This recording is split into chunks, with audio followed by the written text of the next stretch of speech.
नमस्कार प्रणाम, हम है जी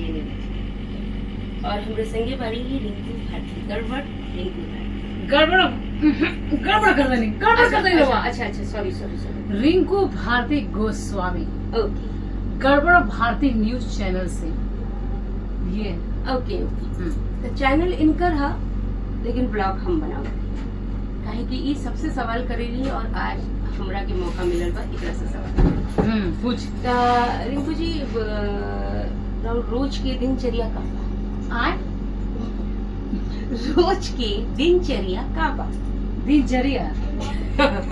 इनका हिंदी में थोड़ा सा प्रॉब्लम बा। हाँ। रोज सुबह से लेकर रात तक आप क्या करती हैं? सुबह से लेकर शाम तक बाप रे बाप नाचे के बा, गावे के बा, हंसे के बा,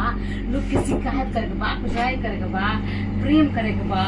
ये तो बहुत कुछ करे के रहला। एक दिन में बहुत कुछ करे के पड़ला। ये हमारी साड़ी आगे का हमारा साड़ी है का हाँ अच्छा देखिए मैं हमरो साड़ी आ गई देखिए मैडम जल्दी सवाल पूछे फटाफट रेडी हुए थे बारों लोग के ना तब ये सब करेली। हाँ अरे खाई पियली को अरे हम तो बहुत खाइले पनीर चिल्ली खाए हम कल सुनत रहनी है कि आप लोगों के फल मिलल रहे तो वो में अगरबत्ती की बदबू आ रहा है। मत पूछी हमारा संगे नो हमेशा रात के 12:30 तक आपके खाना न बना। अरे मत पूछी मत याद दिलाई बाकी हम तो कल देखनी है कि रोज 11 बजे खाते हैं रतिया में। हाँ कहा करी वो तो हमरा एगो माने रूम में 3 आदमी के टिफिन आयल रहो देखी लोग मैंने आप ऐसे ना कह सके इतना खाना होता अपने बात की अब शिकायत करो पूरी बात सुनी तह तक जाए ऐसे हवे मत उड़ी। कि कौनो चीज हम मांगा तानी तो भोर पर आ गए। हाँ। मैडम जी भूल गया कल भी खाना में गई बोले कि कसम है आपका टिफिन जाएगा गेट के पास रहेगा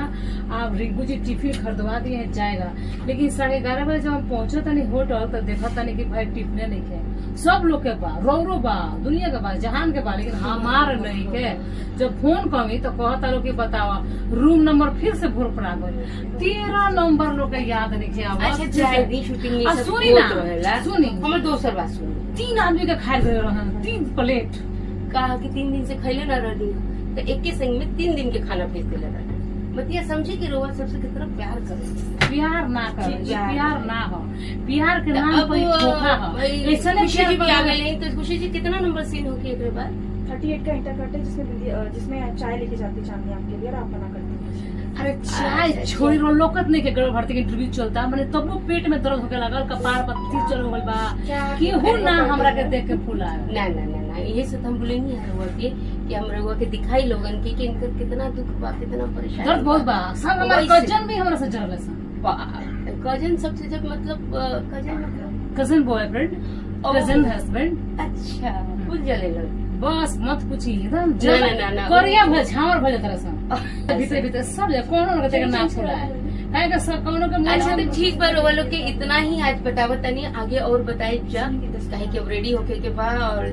माथे पे सब खड़ा बा ना रो हमारा इंटरव्यू पूरा ली 20 में आधा काम ना करके हम अपने जीवन में सिर्फ नहीं